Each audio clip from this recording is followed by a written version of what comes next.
श्री स्वामी समर्थ जय जय स्वामी समर्थ. श्री स्वामी समर्थ जय जय स्वामी समर्थ.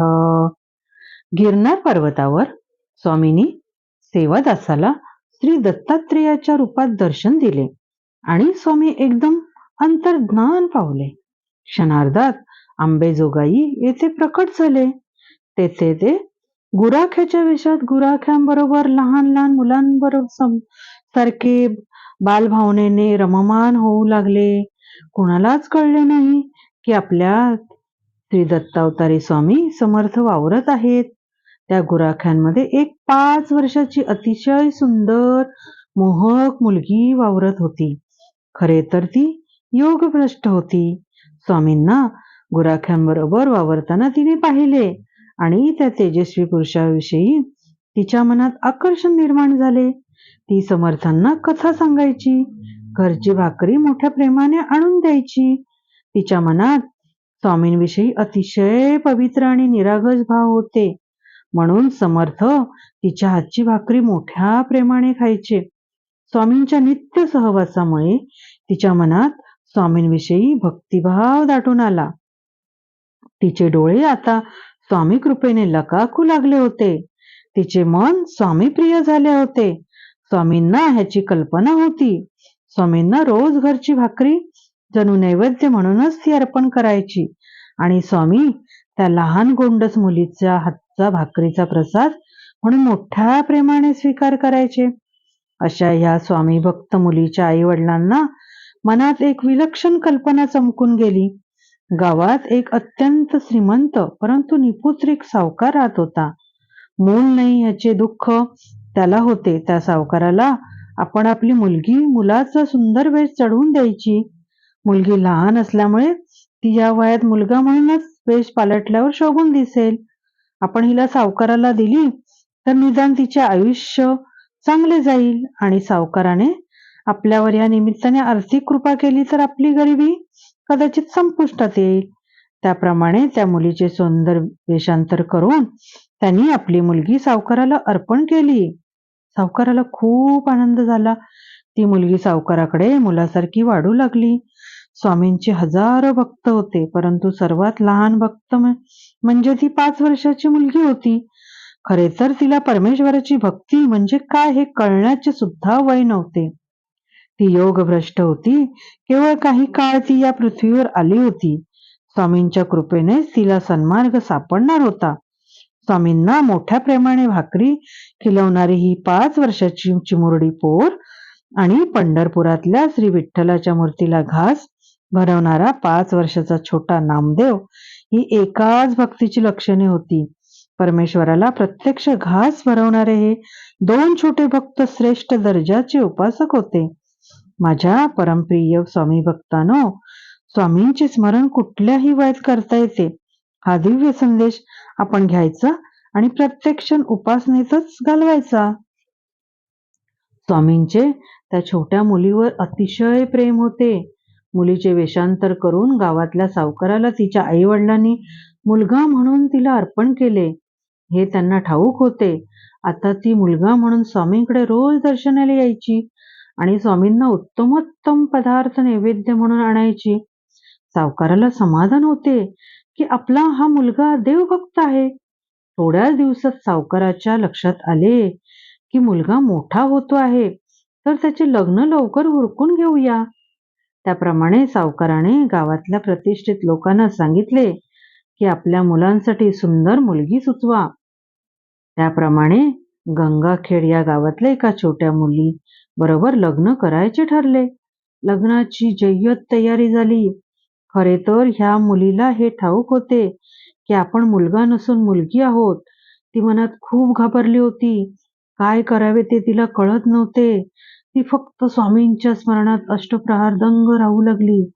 तिला त्या लहान वयात एकच कळले होते की आपले संरक्षण स्वामी करतील. लग्नाच्या दिवशी मुलीकडच्या बायका मंडळींनी हळदचा कार्यक्रम सुरू केला आणि त्यांच्या लक्षात आले की जशाशी त्या आपल्या मुलीचे लग्न होणार आहे तो मुलगा नसून मुलगी आहे. एकदम हल्लकल्लोळ उडाला. सावकाराची प्रतिष्ठा धुळीला मिळाली. त्याला वाटू लागले मरण आले तर बरं होईल, आपण गुराख्याकडून फसलो आहेत हे त्यांच्या लक्षात आले. त्याने राजाकडे तक्रार केली. राजाने मुलीच्या आई वडिलांना चांगलीच शिक्षा केली आणि आश्चर्य म्हणजे मुलीला मृत्यूदंडाची शिक्षा फरमावली. गुराख्याची मुलगी घाबरून गेली. काय करावे तिलाच कळेना. ती निस्सीम स्वामी भक्त होती, त्यामुळे तिला एकच आधार वाटत होता आणि तो म्हणजे तिच्या प्रिय स्वामींचा वध. त्या मुलीला घेऊन रानात गेले आणि तिला एका वृक्षाखाली बसवले. नेमका तो औदुंबर होता. मुलीने आसन घातले, हात जोडले आणि स्वामींचे स्मरण केले. त्या स्मरणात ती हरवून गेली. श्री दत्तावतारी श्री स्वामी समर्थांच्या भक्ताच्या केसाला सुद्धा धक्का लावायची कुणाला ताकद नाही, हे तुम्ही जरा लक्षात ठेवा. स्वामींचा फक्त हा स्वामींच्या विशाल अंतःकरणात नांदत असतो. स्वामी त्याचे प्रत्येक क्षणी रक्षण करीत असतात, धीर देत असतात, मुख्य म्हणजे मार्ग सुचवतात. भक्तांचे केवळ कल्याणच करायचे, हे स्वामींचे कृपाछत्र प्रत्येक भक्त प्रत्यक्ष अनुभवत असतो. ही छोटी मुलगी आई वडील सांगतील तसे जगत होती. तिला कळत होते की आपण मुलाचा वेश घातला असू म्हणून कधी वावरत होती, परंतु स्वामी आपल्या सोबत आहेत या भावनेने तिने आपल्या भीतीचे रूपांतर समाधानात केले होते. रोज स्वामींचे दर्शन घेऊन त्यांना प्रेमाने नैवेद्य भरवणारी ती मुलगी खरे तर स्वामीमयच झाली होती. तिला भीती कसली? वास्तविक राजाने मुलीला मृत्यूदंडाची शिक्षा देऊन तिच्यावर घोर अन्याय केला आहे, हे स्वामींच्या अंतर्ज्ञानाने कळले होते. स्वामींनी ठरवले होते की आपल्या या छोट्याशा परमभक्ताला आपणच न्याय द्यायचा. म्हणून मारेकरी जेव्हा त्या मुलीला घेऊन घनदाट रानात गेले, तेव्हा स्वामी अदृश्य रूपात आपल्या या चिमुकल्या परमभक्ताबरोबर गेले. मुलगी ज्या औदुंबराच्या झाडाखाली बसली होती, तेथून जवळच एका दगडी शिळेवर स्वामी बसले. मुलीला त्यांनी दर्शन दिले. स्वामी आपल्या सोबत आहेत याचे तिला समाधान वाटले. प्रत्यक्ष वध करण्यापूर्वी मारेकऱ्यांनी मुलीला शेवटची इच्छा विचारली. तेव्हा तिने स्वामींना भेटायची इच्छा व्यक्त केली. परवानगी मिळताच ती धावत धावत स्वामी ज्या दगडी शिळेवर बसले होते तिथे आली आणि तिथे स्वामी चरणावर आपला भक्तिमाता प्रेमाने टेकवला. आपल्या अश्रूंनी स्वामींचे चरण धुतले आणि म्हणाली, स्वामी तुमच्या भक्तिराज्यात मला आता सामावून घ्या. स्वामींनी तिला मोठ्या प्रेमाने उठवले, तिच्या सर्वांगाला अत्यंत प्रेमाने स्पर्श केला. त्या क्षणी त्या मुलीचे देखण्या राजपुत्रात रूपांतर झाले.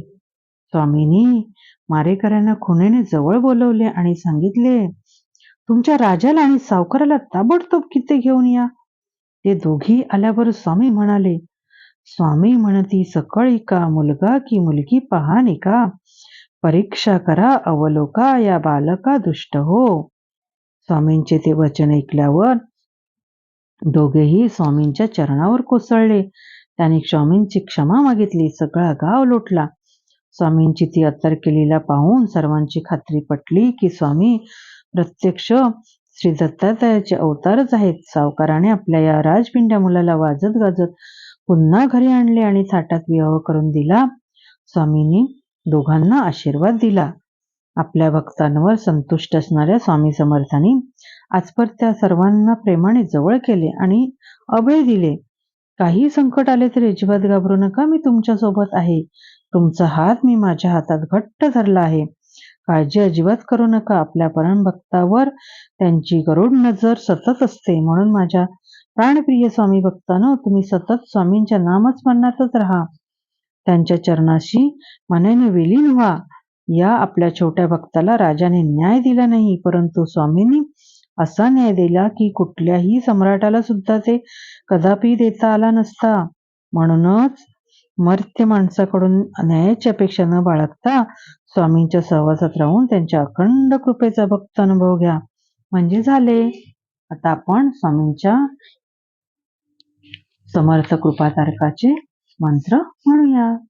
निशंक होई रे मना, निर्भय होई रे मना, प्रचंड स्वामी बळ पाठीसी, नित्य आहे रे मना.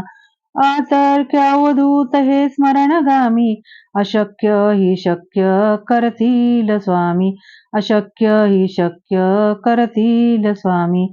थँक्यू.